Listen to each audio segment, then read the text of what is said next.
ఊహల పల్లకిలో ఊరేగుతున్నది వధువు.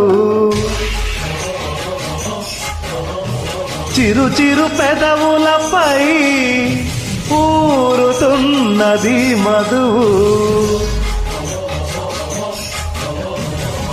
కాటుక అది నీలి మేఘ చారిక, తిలకమా ఉరివిప్పిన మన్మదవానమా. ఊహల పల్లకిలో ఊరేగుతున్నది వధువు. చిరు చిరు పెదవులపై ఊరుతున్నది వధువు.